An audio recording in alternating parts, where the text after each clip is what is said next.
এবার কলকাতা হাইকোর্টে দুই বিচারপতির মধ্যে বিরাট চরম সংঘাত শুরু হয়েছে।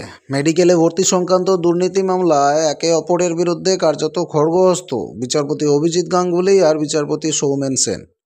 এরই মধ্যে বিচারপতি গঙ্গোপাধ্যায়ের প্রসঙ্গে অ্যাডভোকেট জেনারেল অর্থাৎ এজি কিশোর দত্ত বললেন যে আপনার বিষয়ে আমার কাছে পাকা খবর রয়েছে।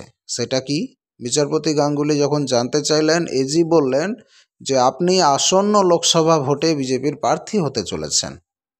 এজির কথা শুনে বিচারপতি গঙ্গোপাধ্যায় বলেন এটা সঠিক কথা নয়। বিচারপতি গঙ্গোপাধ্যায় আরও বলেন আপনি কিভাবে অ্যাডভোকেট জেনারেল হয়েছেন সেটা আমার জানা আছে। একবার তো আপনাকে সরিয়ে দেওয়া হয়েছিল, আবার ফিরে এসেছেন। এই নিয়ে একটা কিন্তু বিতর্ক শুরু হয়েছে। লোকসভায় বিজেপির প্রার্থী হচ্ছেন বিচারপতি গাঙ্গুলি খোঁচা কিশোর দত্তের, আর পাল্টা দিচ্ছেন বিচারপতি অভিজিৎ গাঙ্গুলি যে আপনি কিভাবে অ্যাডভোকেট জেনারেল হয়েছেন সেটা আমি জানি। আপনাকে তাড়িয়ে দেওয়া হয়েছিল, আপনি আবার ফেরত এসছেন। আপনার সমস্ত ইতিহাস আমার নখদর্পণে আছে।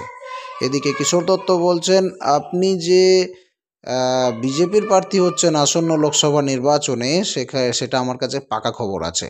এই নিয়ে একটা কিন্তু বিরোধ শুরু হয়ে গেছে। বিচারপতি সৌমেন সেন এবং বিচারপতি গাঙ্গুলির মধ্যেও কিন্তু কার্যত একটা বেঞ্জির সংঘাত চলছে। এরই মধ্যে কিন্তু কিশোর দত্ত অ্যাডভোকেট জেনারেল নাক গলালেন, তিনিও কিন্তু একটা ডোজ পেয়ে গেলেন। দর্শক, আপনি কি বলবেন এই বিষয়টি নিয়ে? আপনার মতামত কমেন্ট করে জানান। পরবর্তী আপডেট পেতে নজর রাখুন স্মার্ট দুনিয়ার পর্দায়।